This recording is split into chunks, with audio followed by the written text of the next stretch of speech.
Bonsoir à toutes, bonsoir à tous. Bienvenue à ce dernier Canapé Comics, le dernier de l'année 2022. Puisque bientôt nous serons déjà en 2023, nous ne serons plus en 2022. Donc je pense que je ne réussirai pas à faire de nouvelles émissions avant la semaine prochaine, puisque je vais être en vacances dans ma Drôme natale. Je vais retourner au sud de Lyon pour profiter de Noël en famille. Je vais revenir déjà tout boursouflé, alors que j'ai déjà commencé à bien reprendre un peu de la ganache. Et puis on va se faire plaisir pendant une semaine. Mais avant cela, je vous propose ce fameux dernier Canapé Comics. Bonjour mon viewer, j'ai un viewer qui vient de me rejoindre. Alors j'espère que les commentaires ça va marcher, que je vais savoir t'identifier, que tu pourras t'identifier. J'ai un deuxième viewer qui vient d'arriver. Bonjour messieurs les viewers. Tranquillement, je suis en train de faire l'introduction. Prenez le temps de vous installer. Donc pour ceux qui ne me connaissent pas, je suis Laurent qui sera donc votre guide, votre animateur, votre présentateur pendant ce Canapé Comics. Allez, au moins une demi-heure, mais plus ça va, plus les émissions durent 40 minutes et un peu plus. Mais quand c'est comme ça, c'est parce qu'on prend le temps.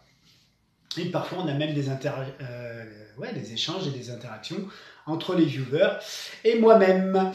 Donc, le programme de cette soirée, je vais d'abord vous parler de mes lectures de la semaine et du moment. Et puis on va parler de PAL, de la pile à lire. Là, j'ai déjà un exemple de ma pile à lire. Et là, vous voyez, j'ai un gros sac de courses que je compte emmener dans ma Drôme natale. Et c'est donc ma fameuse PAL, ma pile à lire. Ah oui, puis j'en ai là aussi, je vais oublier que j'essaie essayer de tomber. En tout cas, de faire diminuer, je suis sûr que je ne réussirai pas à la tomber, pendant ma semaine de vacances. Voilà le programme, donc vous êtes 4 à être arrivés. Messieurs, merci de vous identifier, merci de me mettre des messages et des commentaires. Comme ça, je vois qui est avec nous. Et ça me fait plaisir de savoir qui est des nôtres et puis de lancer les échanges. D'ailleurs, donc je vous poserai ma question du jour après ma première partie. Première partie, les lectures de la semaine. Lecture comics, mais pas que. Pour une fois dans le Canapé Comics, je vais vous parler d'un autre style de bande dessinée que les comic books, que les comics. Mais quand même, on est chez Canapé Comics, donc on va commencer par du comics. Une des lectures dans lesquelles je me suis lancé là cette semaine, c'est Avengers Forever, le must-have qui est sorti il y a 2-3 mois pour un petit prix. Alors ça devait être 18 euros pour 12 épisodes de Avengers culte. De peut-être la saga la plus cultissime des Avengers. J'adore. Là, j'ai lu les 2-3 premiers épisodes. J'ai pas eu le temps d'aller plus loin. Et j'adore me replonger dans cette quête à travers le temps, avec des Avengers qui doivent affronter Kang, Immortus, dans un multivers et des multi-époques. Et donc, c'est vrai que j'adore relire ces épisodes de Avengers. Ce Avengers Forever, c'est l'originel. C'est celui qui était sorti en 98 et qui était donc écrit par Kurt Busiek et Carlos Pacheco. Pour ceux qui ne le connaissent pas, je vais vous lire le pitch officiel, le résumé officiel. Donc c'est quoi? C'est Rick Jones a été pris pour cible par Immortus pour sauver leur ami. 7 Avengers provenant de diverses époques vont se lancer dans une quête mêlant passé et présent. Mais iront-ils jusqu'à faire équipe avec le terrible Kang le Conquérant? Point d'interrogation. Donc on a Kurt Busiek et Carlos Pacheco qui tissent l'une des sagas les plus ambitieuses de l'histoire de l'univers Marvel, et c'est effectivement le cas. C'est vraiment très bon. C'est ce je viens de vous dire, plusieurs Avengers qui viennent de plusieurs époques différentes qui sont là pour essayer de sauver Rick Jones, le fameux Rick Jones de l'Incroyable Hulk, le fameux Rick Jones de Captain Marvel, Genevieve, d'autres héros, d'un destin un peu funeste suite à un pouvoir un peu cosmique qu'il aurait hérité sans le vouloir. Donc voilà, c'est du Avengers Forever, c'est du très très bon Carlos Pacheco, le regretté Carlos Pacheco, finalement on peut bien lui rendre hommage, c'est un moyen aussi de lui rendre hommage ce soir, c'est de vous présenter le travail cultissime de Carlos Pacheco. Je ne sais pas si c'est pas ce que je préfère moi de Carlos Pacheco. Malgré les couleurs qui étaient encore pas tout à fait au top en 98 par rapport à ce qu'on connaît. Regardez, on dirait des statues, mais normalement ce sont des guerriers qui devraient être de plusieurs couleurs. Malgré ces couleurs, le dessin du maître Pacheco, del maestro, est toujours très très bon. Bonjour Gaël, bonjour Pierre, bienvenue à tous les deux dans Canapé Comics. Ça m'embête, j'ai l'impression que je vois pas les commentaires arriver. Bon, c'est dommage, j'aime bien avoir vos commentaires, messieurs, dames. Alors je vais appuyer là-dessus. Non, ça c'est mon commentaire, on s'en fiche de mon commentaire. Si vous êtes là, n'hésitez pas à me laisser des commentaires et des messages, sinon je les lirai par la suite. Voilà, Carlos Pacheco, là j'en suis aux deux premiers épisodes. Dans ces premiers épisodes, on a donc dans l'après... alors on commence déjà avec un épisode assez intéressant, une vraie belle intro, dans laquelle on voit un futur dans lequel il y a plusieurs... On comprend qu'il y a plusieurs avatars de Rick Jones, où il y a plusieurs identités de Rick Jones. Et dans cet univers futuriste... les Avengers sont une armée intergalactique, intersidérale, qui sert Rick Jones et qui conquiert des mondes. Regardez, on voit des soldats Captain America, on voit des Ant-Man, on voit des Thor, on voit des Iron Man, mais qui sont là pour détruire une civilisation entière extraterrestre. Et on voit ce sort de Rick Jones Imperator qui a expliqué que voilà, il y a des résistants ou des rebelles qui ont voulu se rebeller contre l'ordre établi de l'empereur Rick Jones, et que du coup, par précaution, par représailles, l'armée des Avengers vient détruire leur monde, quasiment. Donc wow, c'est quand même quelque chose. Puis après, on a sur les autres épisodes un Rick Jones qui est blessé, qui est malade, et qui doit être secouru par les Avengers, par l'intelligence suprême, puisque à cette époque-là, l'intelligence suprême était sur la face cachée de la Lune. C'est suite à la guerre Chris-Krull, alors moi j'ai pas suivi du tout à l'époque, mais on comprend que l'intelligence suprême était prisonnière des Avengers sur la Lune, la face cachée de la Lune, et il donc lui présente Rick Jones pour qu'il puisse, l'intelligence suprême, guérir Rick Jones. Et en fait vous voyez bien que Kang et Immortus se mêlent de tout ça, on ne sait pas pourquoi, et il y a toute une bataille et une guerre qui se provoque. Regardez, moi j'adore, ce que j'aime beaucoup dans ce Avengers Forever, c'est toutes les armées de guerriers temporels qu'on voit et qui sont géniales. Donc il y a une guerre, une bataille qui s'engendre entre Kang et Immortus, et donc les Avengers doivent choisir un camp entre Kang et Immortus pour sauver Rick Jones. Et le camp a priori le plus logique, c'est Kang, puisque Kang lui veut sauver Rick Jones alors qu'Immortus veut s'en débarrasser. Donc on part là-dessus. Et donc les Avengers, on a aussi des Avengers qui sont appelés par Rick Jones, donc une équipe de Avengers qui est celle-ci, d'accord ? Plusieurs incarnations de Avengers de plusieurs époques différentes, plutôt des Avengers qui ne sont pas forcément au top de leur gloire. C'est ça qu'on peut surtout comprendre dans ce team, avec pas mal d'inquiétudes. On a notamment le pourpoint jaune, qui est appelé le Frelon, dans cet épisode, le pourpoint jaune, le Hank Pym, le plus... le plus malsain, finalement, qu'on ait vu dans l'histoire des Hank Pym. Moi j'aime beaucoup Hank Pym, je trouve que c'est un peu dégueulasse qu'il lui faut ce personnage, mais bon c'est tout. Mais il a quelques périodes un peu cheloues, et là c'est vraiment la période la plus chelou de toutes les périodes cheloues qu'ils ont fait en termes de chelou. Donc voilà pour ça. Et donc du coup nos Avengers sont là pour secourir Rick Jones et mettre un terme à la fameuse bataille.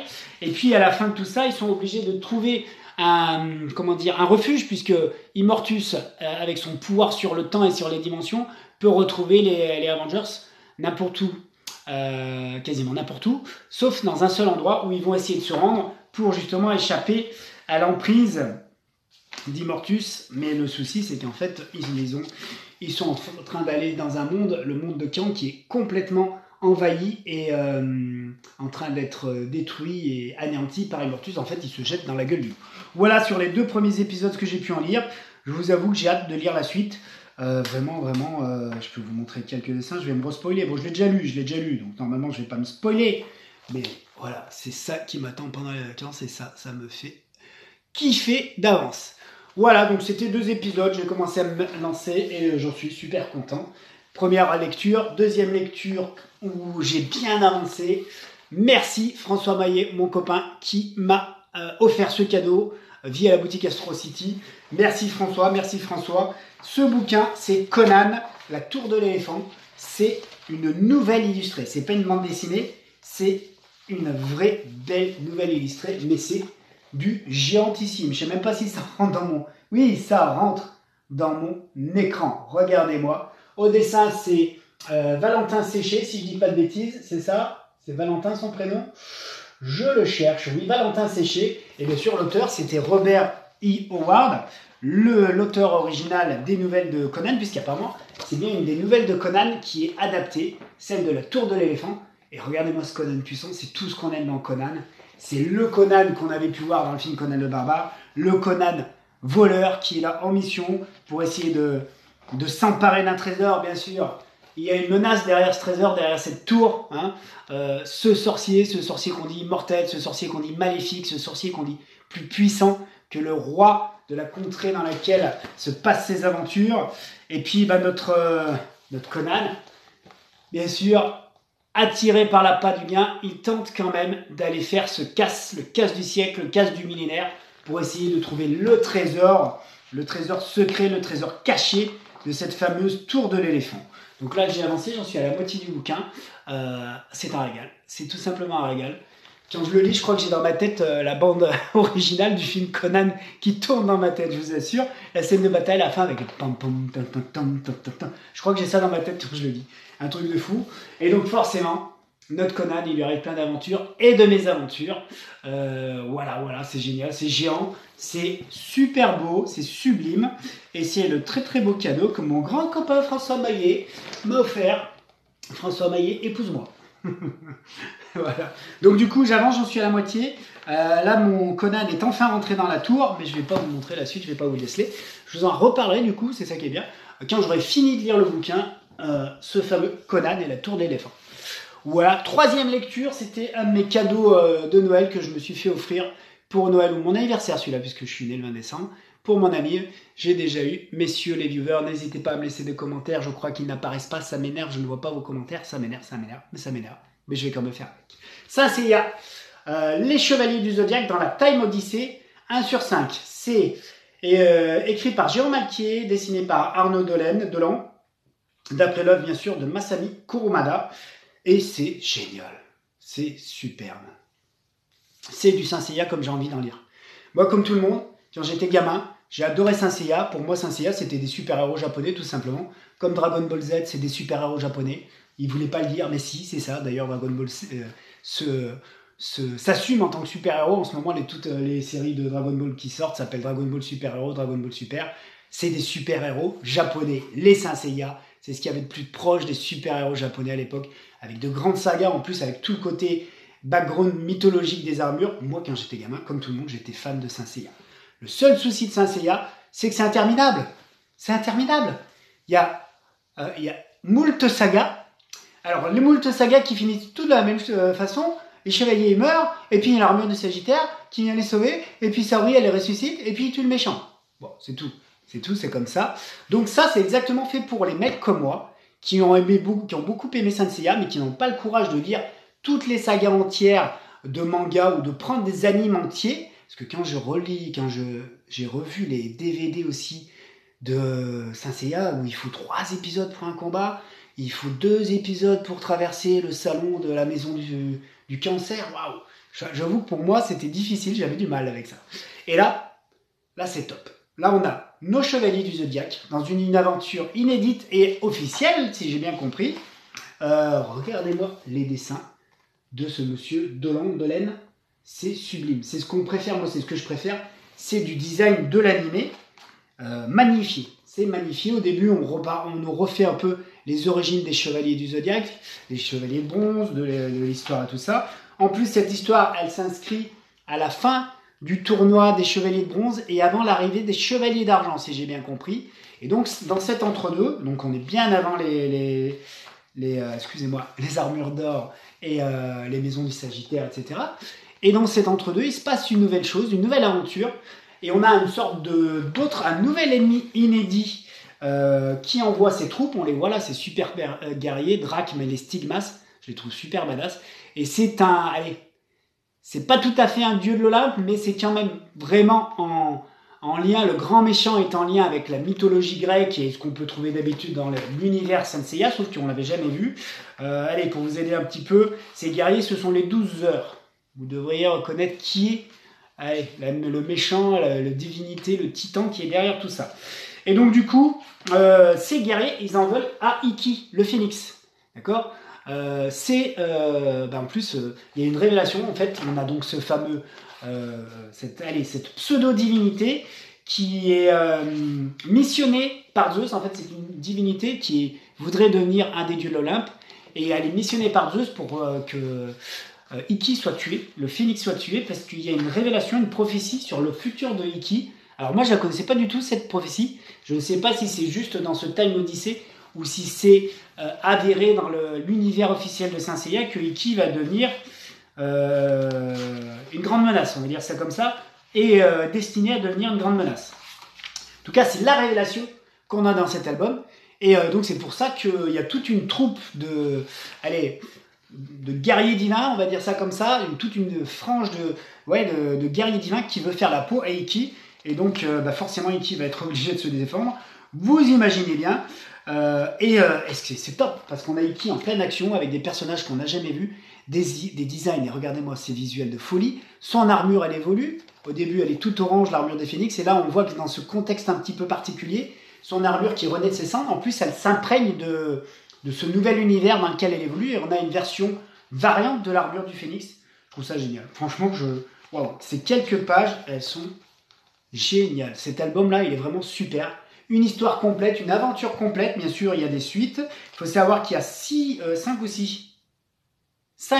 albums qui sont prévus, et chaque album sera consacré à un des chevaliers du Zodiaque, des saints de Saint Seiya.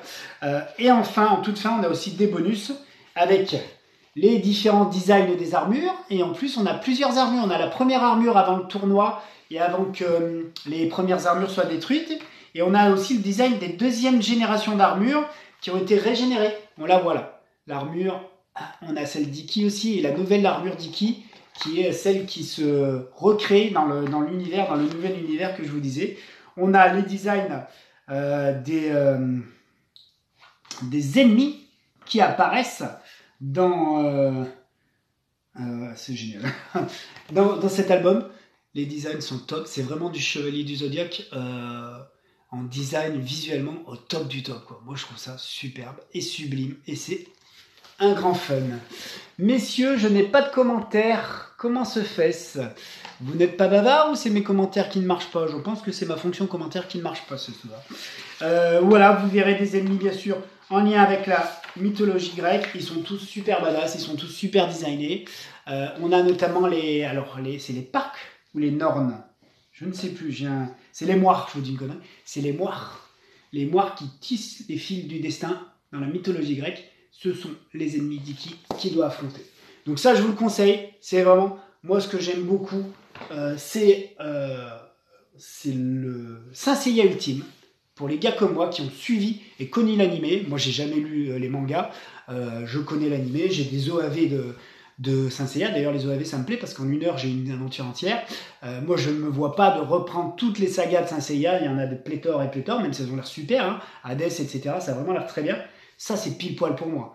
En 5 albums, je vais avoir des histoires complètes. Je vais me replonger dans l'univers de Saint Seiya. Là, il y a des révélations que je ne connaissais pas sur Iki notamment. Donc, si elles sont dans l'univers officiel, c'est vachement intéressant. Et en plus, il y a tout un revirement de situation à la fin de l'album. C'est vraiment génial. C'est vraiment génial. Je ne sais pas quand est-ce qu'on aura la suite de ces Saint Seiya-là, mais je me ferai plaisir et je serai de la partie pour acheter et découvrir ces nouvelles aventures de Time Odyssey, le Saint Seiya réalisé par des créateurs français et adoubé par le créateur original japonais qui s'appelle Kurumada. Je suis pas très fort en créateur japonais. Voilà pour la première partie de mon émission. C'était mes reviews et avis lecture de la semaine. Maintenant, on va parler PAL. Est-ce que vous connaissez tous PAL? Alors, je parle pas de pédigré PAL, c'était ça, pédigré PAL, je pense. Je parle de PAL, de pile à lire. Messieurs les viewers, j'ai une question pour vous. Quels sont les bouquins qui composent votre pile à lire actuellement, votre PAL? Commencez par ceux que vous avez plus hâte de lire, mais le souci c'est que souvent, quand on les a, on a envie de les lire. Donc, s'il y en a un qui, en plus, et si vous savez identifier ceux que vous avez le plus de hâte, de lire plutôt, c'est plus français, dites-le moi. Sinon, dites-moi quels sont les bouquins qui composent votre pile à lire. Moi, c'est ce que je vais faire. Moi, dans ma pile à lire, il y a clairement Avengers et Conan à terminer. Il y aura mon Yamraj Universe numéro 2. Yamraj Universe numéro 2, c'est le petit plaisir que je me fais au fur et à mesure, au fil du temps. je lis, je rentre dans l'univers de Yamraj. La dernière série que j'avais eu le temps de lire, c'était les Psyborgs. Et donc pour la suite, ce sera les épisodes à venir. Ce sera du Devil Dead. Ce sera du Viriato les Formidables, etc., etc. Ce sera du Muscleman, l'homme moule, de Laurent, dessiné par Laurent Gély. Laurent, si t'es là, coucou. Très beau travail, encore une fois, sur ce Muscleman. Écoute, je suis impressionné du dynamisme de tes dessins et de tes compositions. Ça fonctionne très bien. Il y aura du Breakfou. Alors, Breakfou, je ne sais pas qui c'est, mais visuellement, c'est un personnage super beau, super intéressant. Donc voilà, je me lirai ça au fur et à mesure. Je prends mon temps. Il y a plein d'épisodes dans Yamraj Universe. C'est vraiment une lecture qui peut durer dans le temps et c'est top. Alors, dans ma pile à lire, j'ai le Batman Infinite numéro 3.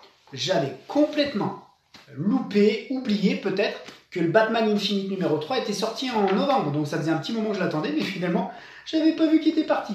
Ce Batman Infinite, c'est pareil, ça va être bon. Il y a du Batman Infinite, il y a du Batman Détective. Et surtout, il y a toute une mini-série.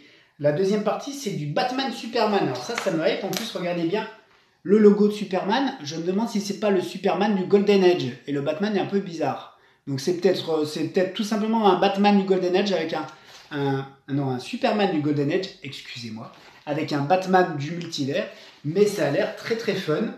Je ne regarde pas, mais quand même un petit peu les dessins de ce Batman Superman.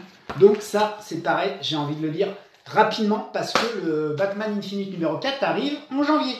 Donc voilà, j'ai je ne sais combien de pages. À mon avis, j'ai un bon 150-200 pages à lire. Il y a 1, 2, 3, 4, 5, 6, 7, 8, 9, 10, 11, 12.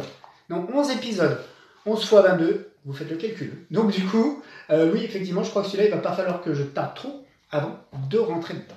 Voilà, mon fils a eu la bonne idée de m'offrir le Civil War qui est sorti il n'y a pas longtemps à 7 € et c'est top, ça me fait plaisir en fait. J'adore, parce que ça fait un bon moment que je n'ai pas lu ces épisodes. Civil War, messieurs, dames, le Civil War qui oppose Tony à Steve Rogers, Iron Man à Captain America, la saga principale, dessinée entre autres par McNiven. On avait qui d'autre aussi, si je regarde un petit peu? On a du super McNiven. Oh, c'est trop bon. C'est la période de Spider-Man que j'aime bien, moi, avec le Spider-Man rouge et or, l'Iron Spider. J'aimais beaucoup cet Iron Spider. J'aimais beaucoup le fait que Spider-Man interagisse avec Tony, qu'il ne soit pas tout seul dans son coin contre le reste du monde. Ça, c'est vraiment une période que j'ai adorée. Et je vous avoue que voilà, je suis curieux aussi et impatient de pouvoir relire ces aventures, ces épisodes qui datent peut-être maintenant d'il y a une quinzaine d'années ou une vingtaine d'années. Donc Civil War, ça fait partie de ma pile à lire. Il faut que je tape dedans. J'ai toujours mes VO Hercule, les TPB que j'ai achetés à Bruxelles cet été. Allez, il me reste 2-3 albums, il faut que je les tombe, ils sont super intéressants. C'est super fun. C'est Hercule, c'est Amadeus Cho, qui sont dans une quête de plein de choses. C'est juste avant les aventures qui vont le mener à affronter, comment elle s'appelle, Hera dans Olympus. C'est avant la guerre du chaos. Voilà, c'est vraiment très très beau, très très bon. Et puis en plus, je vois les dessins là-dessus, là, ils sont super chouettes. Ma parole, c'est une tuerie les dessins. Qui c'est qui dessine ça comme ça? Donc oui, il faut que je trouve le temps de lire ces super épisodes. C'est fun, c'est vraiment très bien. C'est toute la grande époque de l'après-Civil War, puisque ces épisodes, ils partent de la fin de Planète Hulk. Et ça va jusqu'où les Chaos Wars, c'était avant quoi? On dépasse Secret Invasion. On a dû suivre plusieurs events comme ça. Donc voilà, ça c'est pareil, c'est des lectures que j'ai envie de découvrir. Loki par la suite, j'ai envie de lire de l'Asgardien. Loki, l'ennemi dans le miroir, ça je ne connais pas du tout. En fait, j'étais persuadé que c'était des épisodes que j'avais déjà lus moi dans des comment ça s'appelait, dans des Marvel Universe, dans des Marvel ceci, des Marvel cela, et non pas du tout. Et pourtant, ça a l'air super fun. C'est le jeune Loki qui apparemment doit affronter une version un peu plus âgée de lui-même, et c'est le jeune Loki qui est une sorte d'espion d'Asgard, manipulateur d'Asgard, qui obéit normalement aux 3 reines d'Asgard pendant le grand sommeil d'Odin. C'était vachement intéressant, moi déjà, ce que j'en avais lu dans les Comics Heroes, faut que j'arrête, Marvel Universe, etc., Marvel Heroes, toutes ces choses-là, Avengers Universe. Voilà, donc ça a l'air très très bon. Si je vous lis le pitch, d'ailleurs, ça dit quoi? Ça dit que Loki s'est racheté. Les dieux d'Asgard ont accepté qu'il ait changé et qu'il puisse désormais représenter une force positive. Mais le jeune Loki qui a accompli cette tâche herculéenne est mort. Tué par son incarnation actuelle. Malgré tout, le demi-frère de Thor souhaite plus que tout échapper à son destin d'éternel méchant. Y parviendra-t-il alors qu'une force venue du futur annonce qu'il s'agit là d'une entreprise impossible? Donc c'est Halloween au scénario, s'associe à Lee Garbett et Jorge Coelho pour raconter une nouvelle étape de la quête de rédemption du personnage le plus ambigu de l'univers Marvel. C'est super beau, l'album est très très beau. C'est quelque chose que j'avais trouvé en boutique chez moi d'occasion en Belgique, à pas cher, je sais plus, je l'ai eu à 10, 12 euros. Combien? C'était marqué d'habitude. Ça c'est la vente. Non, 15 euros. 15 euros pour un super bouquin de cette qualité, c'est top. Autre bouquin que j'avais eu justement, pareil, librairie d'occasion, bouquiniste en Belgique, à côté de Bruxelles, les New Warriors. Donc là c'est The New Warriors 1, le Mighty Thor 411 et 412, et puis les New Warriors 2 à 6. Donc ça nous fait 1, 2, 3, 4, 5, 6, 7, 8 épisodes. C'est le top du top des New Warriors. En un seul album, ça va être aussi très très bon tout ça. Les New Warriors, c'est culte pour ceux qui ne les connaissent pas. C'était une série de jeunes super-héros des années 80-90 et c'était vraiment très très bon. C'était dans Special Strange qu'on pouvait découvrir ces aventures. La première saga, la première partie de ces épisodes est vraiment intéressante. Pendant une année, on suit le destin de ces New Warriors avec comme grand adversaire le Sphinx, comme grand adversaire les... comment ils s'appellent Startif, je ne sais plus comment ils s'appelaient. Ils avaient une bande de... les Psionex, je crois. Il y avait Psionex, il y avait d'autres méchants qui faisaient partie d'un groupe de super vilains. Je ne retrouve pas leur nom.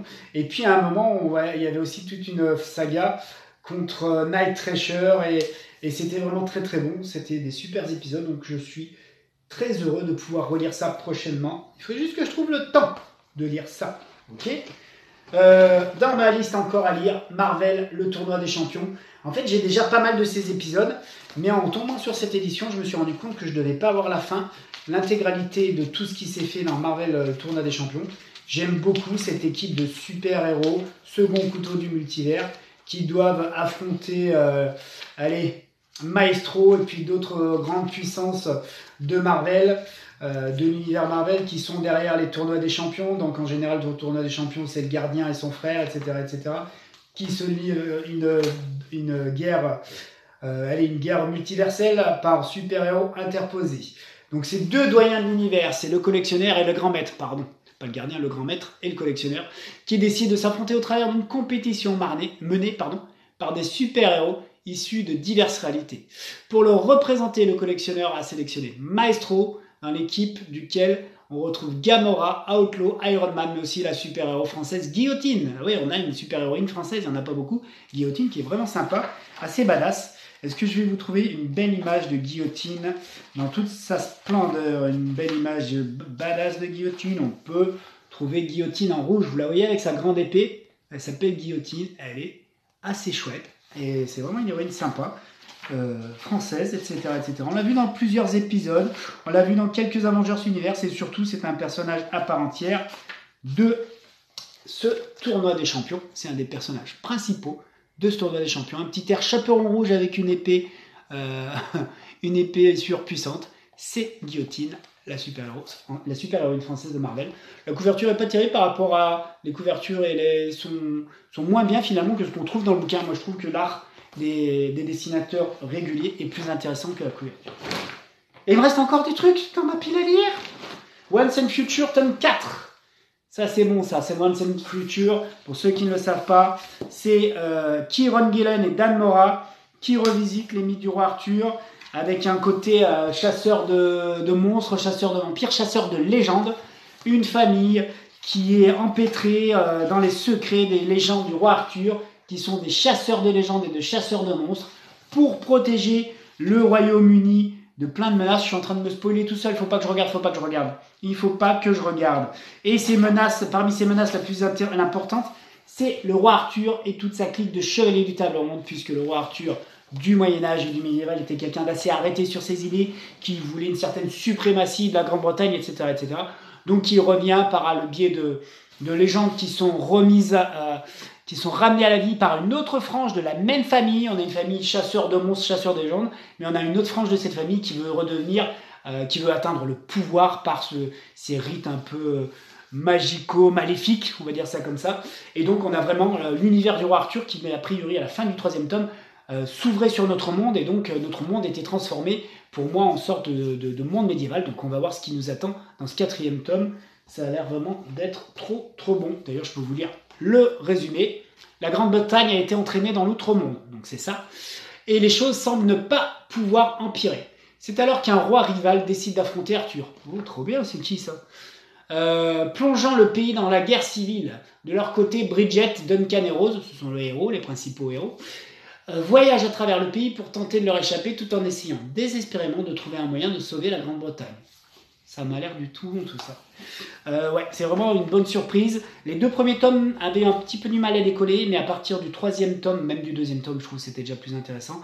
Mais le 3e tome et le 4e, j'espère, vont être époustouflants. C'est tout le mal que je me souhaite. Et puis j'ai encore 2 autres bouquins dans ma pile à lire. Des petits prix, des choses que j'ai eu chez les bouquinistes, à pas cher du tout, à 40% du prix, donc je les ai pris. Donc ça devait faire 9 ou 10 euros l'album. Superman Son of Kal-El, le 2. J'ai pas réussi à trouver le 1, sinon j'aurais pris le 1, tout simplement, je les ai pas. Mais je regrette pas, puisque j'ai suivi un petit peu le Superman Clark Kent. Là, il s'agit de son fils qui est resté sur Terre pour devenir le Superman de Metropolis, alors que le Superman... Salut Sébastien, bienvenue! Tu arrives presque à la fin de mon émission, Sébastien Barré. Question pour toi, Sébastien Barré. Quels sont les bouquins qui composent ta pile à lire? Là, j'ai fait le recensement de ma pile à lire, et elle est pas énorme, mais elle est quand même assez importante. Donc Sébastien, Gaël, vous êtes encore là, je vous vois. Jean, si tu es encore là, n'hésitez pas à me donner les titres qui composent votre pile à lire, et puis surtout les titres que vous êtes le plus impatient de lire dans cette fameuse pile à lire. Là, c'est un petit plaisir. J'étais dans une foire aux livres, j'ai trouvé des comics à pas cher. C'est du Superman en ce moment, j'ai des envies de Superman. C'est le fils de Superman, c'est Jonathan, c'est John Kent, qui est le Superman de Metropolis, alors que son père, lui, est parti en quête dans l'espace pour sauver la planète Mongoul du tyran Mongoul. Et d'ailleurs, il galère vraiment, notre Superman. Il galère tellement qu'il est mis au fer, d'ailleurs. Il pourrait être sur une vraie galère. C'est un petit peu le destin qui l'attend dans l'espace, pendant que son fils s'occupe de Metropolis et des affaires sur Terre. Voilà. Et puis, dans la même veine, sur la même foire au livre, j'ai trouvé Robin, tome 2, le démon intérieur. Donc d'ailleurs, je peux vous lire les pitchs. Si je vous dis pitch de Superman, tome 2, le droit chemin. En prenant la suite de son père en tant que protecteur de la Terre, John Kent doit affronter son lot d'épreuves quotidiennes, qu'il s'agisse de calmer de gigantesques monstres marins ou de travailler aux côtés de son petit ami pour révéler la vérité sur les dirigeants corrompus de ce monde. Comme Lex Luthor et son allié Henry Bendix, dictateur de Gamora, le premier objectif des 2 hommes n'est autre que de gagner la confiance de la population en détruisant la réputation grandissante du fils de Kal-El. Donc voilà, c'est du Superman vu sous un prisme plus jeune, avec ce jeune Superman qui doit certainement apprendre à connaître ses pouvoirs et à devenir le super-héros digne de son père, ce qui ne doit pas forcément être facile. Donc ça sera à lire prochainement dans ma page. Et pour le tome 2 de Robin, ce que j'avais aimé, ce que j'ai pas acheté au départ parce qu'on ne peut pas tout acheter, c'est que ces histoires de Robin, ça se passe sur une île avec une histoire de tournoi d'arts martiaux. Mortal Kombat! Donc du coup, oui, ça a un petit air de Mortal Kombat, le film. Les dessins sont vachement sympas. Et c'est vrai que du coup, j'avais envie d'en voir plus sur ces histoires, sur ce Robin. Et puis, il y a un nouveau personnage aussi qui a l'air vraiment intéressant en lien avec Deathstroke, que je me suis découvert dans le Batman Infinite numéro 2. Donc voilà, c'est pareil, c'était un petit prix, j'ai dit je prends. Comme ça, j'ai les Super Sons et Jonathan et Damian Wayne. Et je me fais plaisir avec ces lectures à petit prix. Le pitch officiel de ce tome 2, c'est quoi? Le démon intérieur, c'est le titre du bouquin. Alors que les victoires éclatantes et défaites mortelles s'enchaînent à un rythme effréné, le grand tournoi s'apprête à entrer dans sa phase finale. Donc on est dans la 2e phase du grand tournoi, ça va être les finales. Entre-temps, les secrets de l'île de Lazare se dévoilent un à un, laissant apparaître un plan à l'ampleur insoupçonnable. Damian saura-t-il utiliser tout ce qu'il a appris pendant le tournoi ou mourra-t-il pour la dernière fois?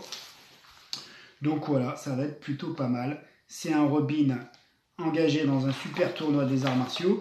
Ce qui est sympa, c'est qu'on y voit aussi pas mal d'autres super-héros de l'univers DC qui sont très axés arts martiaux. Là, c'est le fils de Green Arrow, c'est pas Kurt Connors, je ne sais plus comment il s'appelle, c'est Connor quelque chose certainement, le fils de Green Arrow, qui lui aussi est un expert, est un des plus forts personnages de l'univers DC en arts martiaux. Bien sûr, il est archer comme son père, mais c'est surtout et avant tout un super combattant.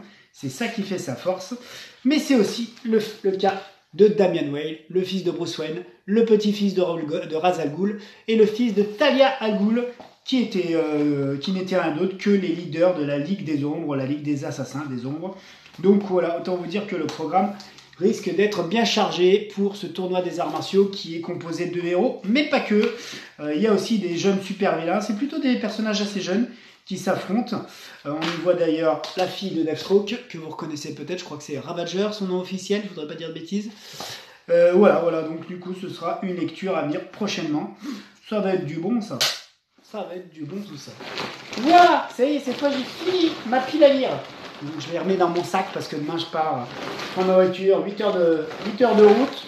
Et donc du coup, j'y remets les bouquins de ma pile à lire.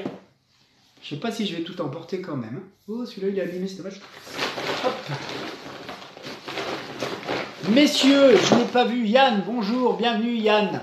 Tu arrives à la fin de mon canapé comics. Il est quelle heure? Finalement, quand je vois que vous arrivez plus tard, je vais repousser, je pense, les canapés comics à 21h30. Est-ce que 21h30, c'est une heure qui vous convient, messieurs les viewers? Est-ce que c'est mieux que ce que je fais souvent? Là, je suis arrivé à 21h20. 21h30, est-ce que 22h, c'est encore mieux pour vous? N'hésitez pas à me dire quels sont les horaires qui vous correspondent le mieux pour qu'on fasse des émissions auxquelles vous puissiez participer, que vous puissiez suivre de A à Z. Yann, vu que tu es là, j'en profite pour te poser une question, la question du jour, mais j'ai l'impression que mes commentaires ne marchent pas, donc peut-être que vous m'avez tous répondu à ma question, mais je n'ai vu zéro réponse. Messieurs, je voulais savoir quelle était votre pile à lire. Ah bah Arnaud qui me dit oui, 21h30, c'est une bonne idée. Ah bah super, merci Arnaud, je savais pas que tu étais avec nous. Arnaud, c'est quoi les bouquins qui composent ta pile à lire, ta palle? Dis-moi quels sont-ils, et puis quel est le bouquin que tu as le plus hâte de lire? Est-ce que tu as vu Arnaud? J'ai fait une petite review de Saint Seiya, le fameux Saint Seiya. Je sais que la dernière émission, tu demandais ce que ça valait.